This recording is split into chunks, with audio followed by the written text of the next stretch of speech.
This is the SANAT KUMARA. Welcome to the 26th lecture of this year at NAMAS University, Earth's Spiritual Digital University, the place and community that grows you into fully soul-guided and Shambhala-assisted human beings. Human beings able to create their life and the future of planet Earth according to the up-to-date divine plan, together with all other beings.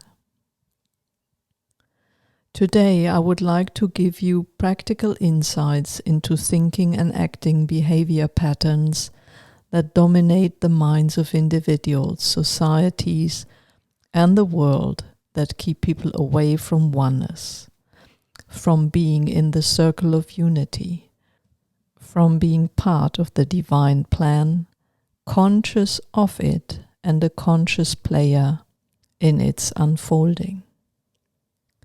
The current order of shaping the world is perceived in 3 steps.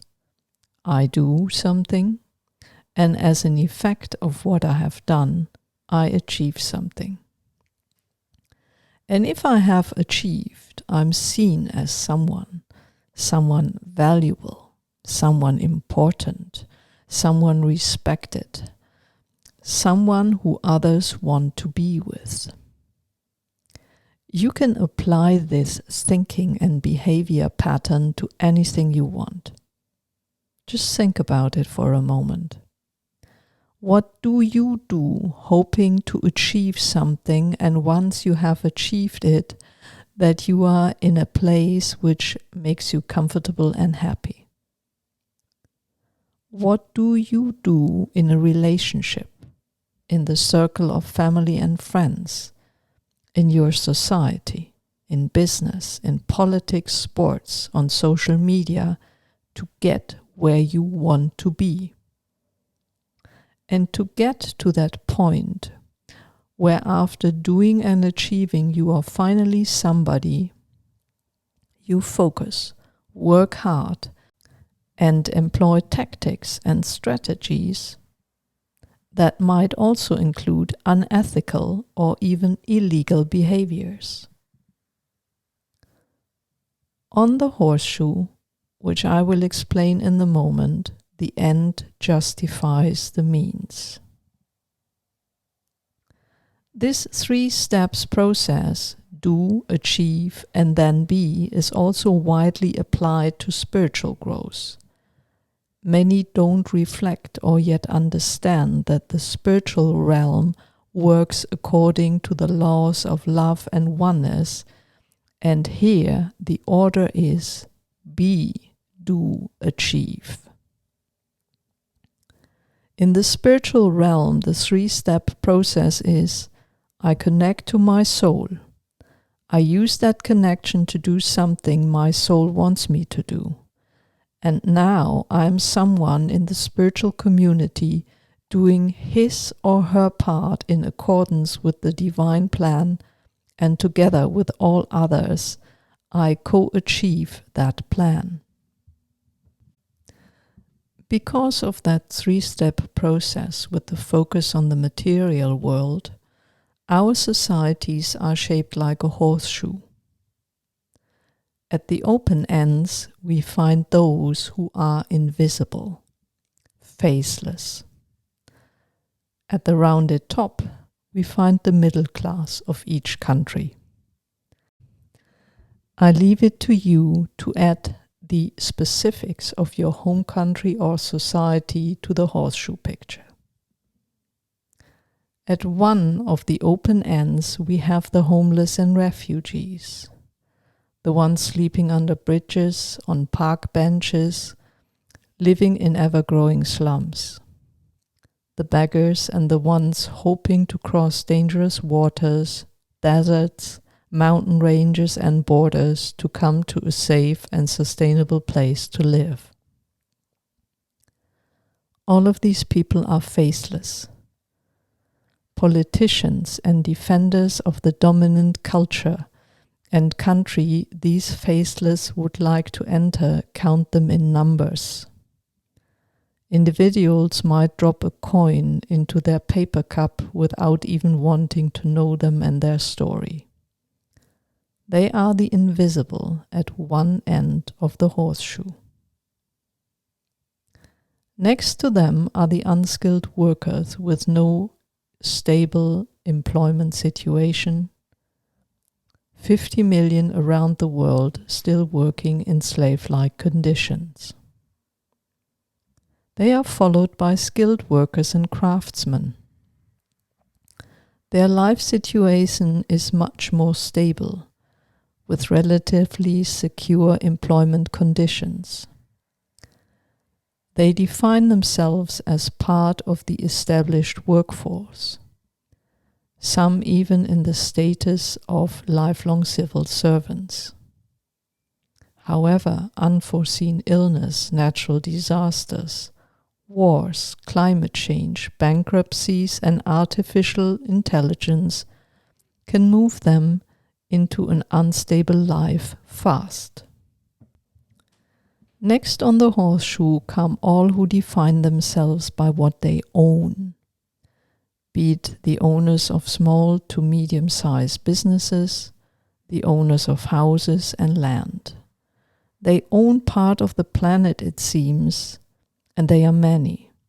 Small to medium-sized businesses also give employment to 70% of the world's workforce.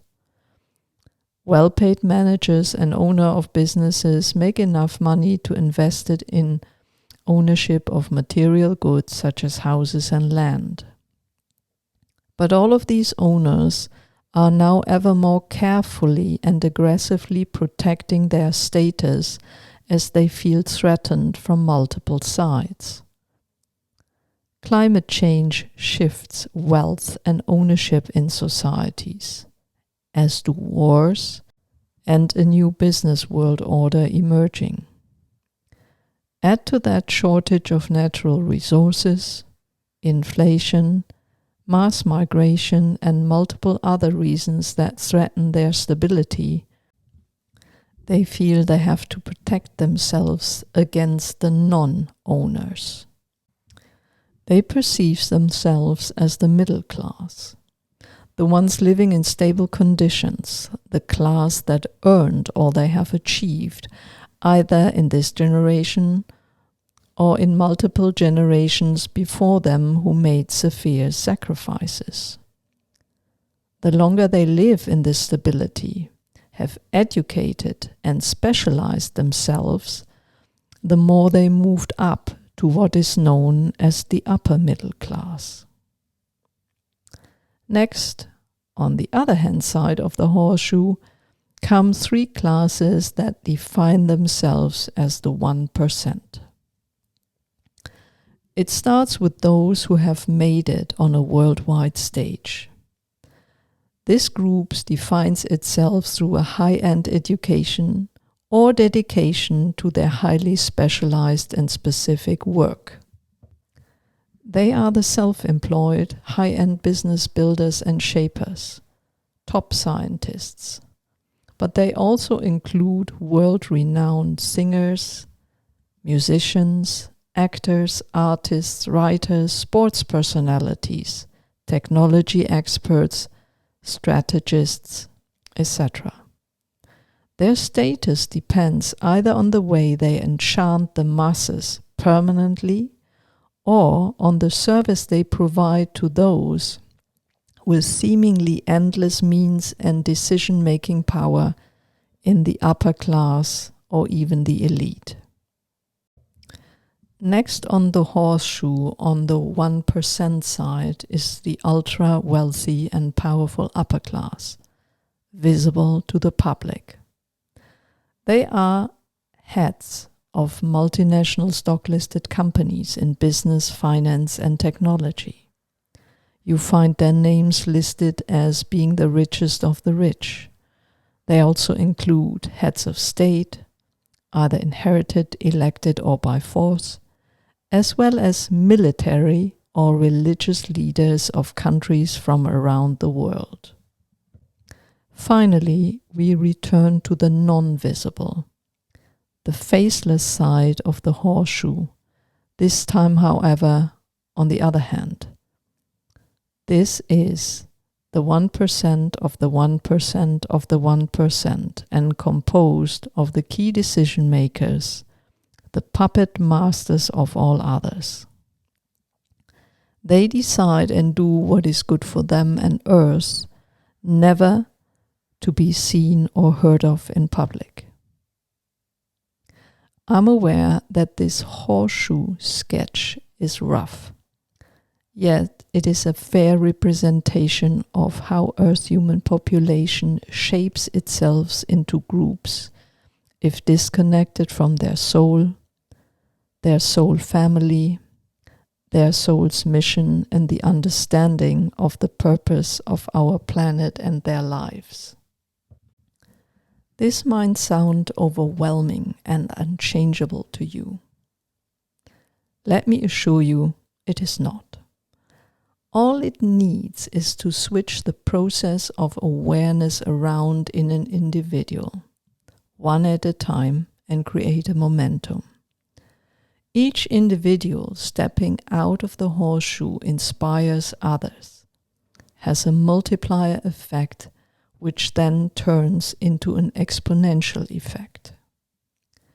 Each individual who trusts her or his own soul more than outer manipulation, fear, and the limitations of the three-dimensional worldview makes all the difference, no matter where on the horseshoe they find themselves right now.